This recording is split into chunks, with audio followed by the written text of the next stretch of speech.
So one of the ways that grief is a bit maybe misunderstood is people think that time heals all wounds, it gets smaller as time goes on.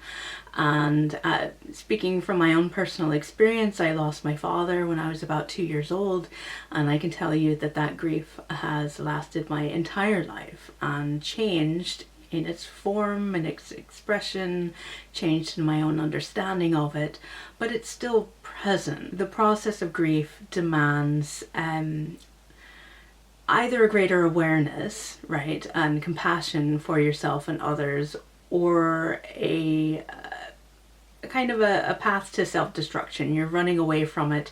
You're doing all these behaviors that are harmful to yourself and probably others as well, because you're not giving expression to that wound.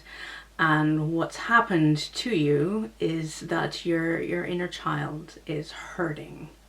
It's a wound to the heart, and your inner child lives in your heart, and as a creative person, your creative energy comes from, hopefully, this heart space of yours. So if that's blocked, wounded, parts of it are cut off from you, then parts of your creative process and creative powers and spontaneity and capacity for joy and love and life are frozen in time at the point where you got wounded. So one of the advantages that you have as a creative person is that you have all these talents and ways of expressing yourself that can help you express grief.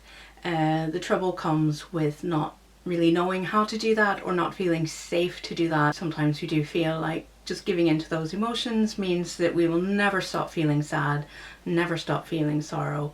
And part of that is building up this trust and communication with your subconscious mind, whether you want to call that your creative brain or inner self, inner child, to establish that dialogue so that you can, in small ways, start to express that grief and get that energy out. Because if we think about grief as a wound, like any other wound, it really needs care, time, patience, all of those things. In popular consciousness, we think of grief as something that will heal in time or diminish, grow smaller, when it's ourselves that need to get bigger. Your heart needs to grow and expand. It needs to love more. It needs to feel gratitude. It needs to start to feel joy and all of those things, so that your heart space becomes this big ball of energy that is sustaining yourself mainly, and of course that feeds out into your work and into your relationships, so that, you know, the wound, the grief isn't occupying your entire heart space. If that makes sense, I hope it does. If you think of the sort of the love that you had for a person or being, a pet, a friend, we'll say, as this tree in the forest, and to you that's the tallest tree. That's your perception of it. That's the tallest tree in the forest because you have invested all of your love there. And the flip side is that that tree casts the longest shadow then. And when that tree is no longer there, okay, and there's just, you know, the stump, it seems like all the love that we have invested there is gone. What do we do with it? What do we do with the love that remains? And that's the question in all of humanity. You can go back, you know, thousands of years to one of the first epics, the Epic of Gilgamesh, is all about grief for a friend. And what do you do with the love that remains? Well, if we go back to thinking about the tree that you've invested all of this love in, you thought it was the biggest, tallest, most beautiful tree in the forest. Trees actually, beneath the ground, their roots are at least as deep and as wide as the trunk and all the branches that we perceive. And they change the nature of what is underground. All those roots are spreading out to all the other trees. They've literally changed the ground beneath our feet by existing.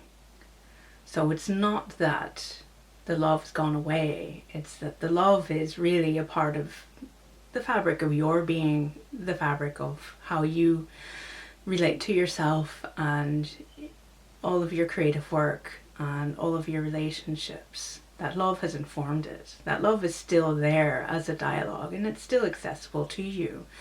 And even if a tree is cut down, you can still go there and visit it and know that probably parts of it are still, the energy is still there. In other words, the existence is still there. And it's very hard to divorce from our perception of, the person that we loved is no longer there.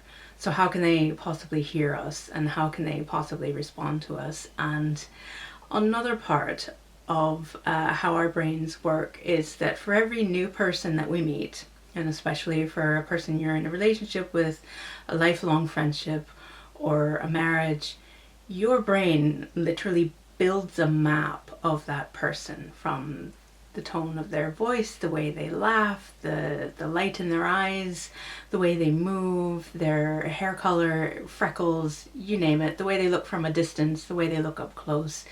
Your brain has made this map. So that person is quite literally mapped onto you. If we talk about the roots in a forest changing the ground beneath your feet, a love for a person changes your brain.